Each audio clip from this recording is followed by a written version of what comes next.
Sarah Paulson, I always get so excited when I see yourself and Ryan Murphy teaming up together again.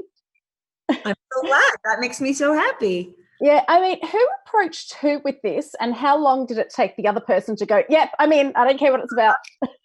It was actually my agent who called Ryan and then called me and said, has he talked to you about this at all? And I was like, no. And then I was like, are you going to talk to me about this at all? And are you going to go offer it to all those other fancy gals? And he was like, well, I think he wanted to make sure I really wanted to do it because, there is no bigger bite to take off of a performance than, an Academy Award winning, brilliant piece of work by Louise Fletcher. And the idea of undertaking that is incredibly intimidating and daunting. So I think he was, completely would have been satisfied if I said to him, I can't, that is just that. Who wants to do that? That just seems like a recipe for disaster. But then I read it and I thought, if you let anyone else play this part, I'm going to have to harm you. If you want that. Well, I'm so glad you did because you are bloody amazing in this. Thank you. And like, I kept thinking at the start, I just kept going, what is her story? What is this Nurse Ratched all about? And then I was just going, why am I feeling such love and affection for this poor, maltreated woman? Only you can make me feel all of those emotions, Sarah. I'll take it. I love that. I mean, I think, she is, I've been saying this all day and I probably always will, she's in the top 5 of AFI's, villain characters in all of cinematic history.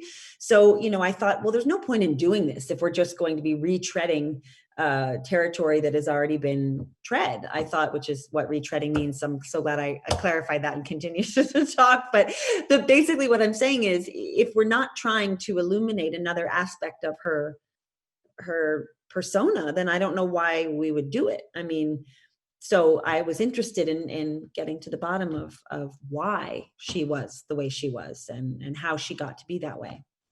You're not only starring in this, but you also took on an executive producer role. And that meant you had to do something you haven't done in a very long time. And that's watch yourself back on screen. Why have you stopped doing that? And what was that like? It was horrifying, if I must really tell you the honest truth. And it's true. It was really a moment where I thought, oh, I haven't watched myself in so long. And now I have to, because my job, as you say, is not just to concern myself with my own contribution to this piece. I have to think about the piece as a whole. And so I had to kind of watch like this. And when I wasn't on, I was like, really interested. It was hard. It's confronting. Looking at yourself on camera and then picking apart every moment that you wish you had done this or that, think about if you could watch your life in playback and how you might wish you handled things differently, or it's the same thing when you're watching your work. It's just like, this is so uncomfortable. Woo! It's really something, but it was part of the job and one I was willing to experience for the greater good of having the experience of having a little bit more control over the whole thing. Well, I'm glad you did, because I wouldn't be able to do that. But I would quite happily sit there and watch your performances time and time again. You're my favorite person, Serena. Well, your performances, like, I often think about you and the roles you take on. A lot of them are so emotionally taxing. And I wonder, what are you like at the end of the day? I'm thinking, what are you like for the people you live with at the end of the day? Are you still Sarah, or is there a bit of you that you bring home from work every day? I think I'm still me, but I'm just like the most exhausted version of me.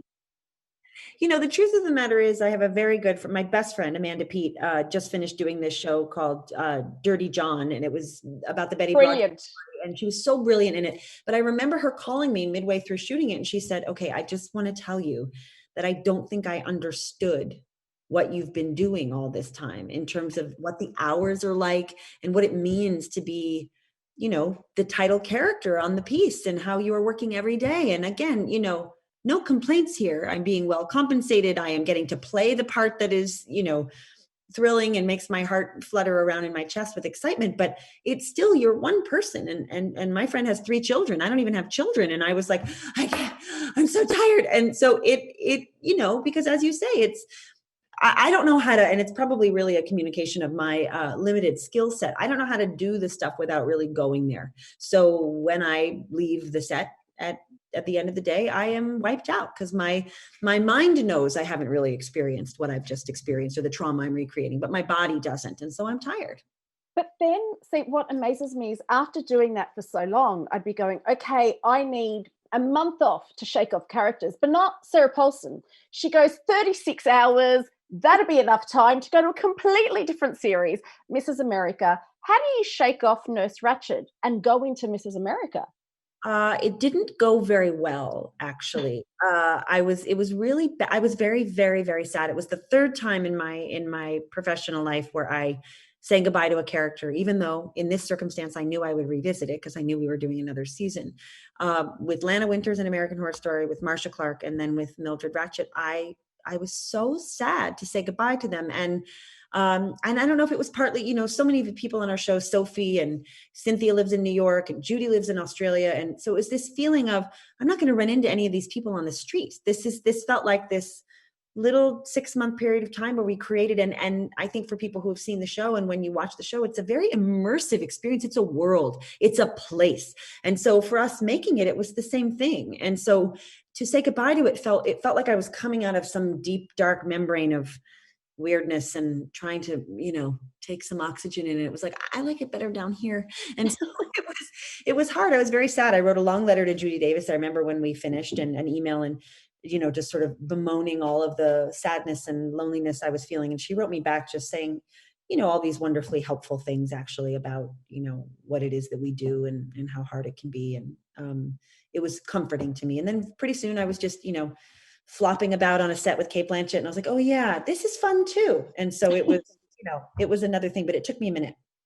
Well, do you know what? I'm glad that you do what you do, and that as a viewer, selfishly, you'll be back for season 2 because you just dropped it there. And IMDb says so it can't be a lie. It's true. It's happening. Yeah. It's happening. You'll get more Mildred Ratched. Brilliant. Sarah, such a joy to chat to you. Thank you so much for taking the time. Thank you so much, Serena. Thank you. Talk to you for season 2. Yes. Thanks.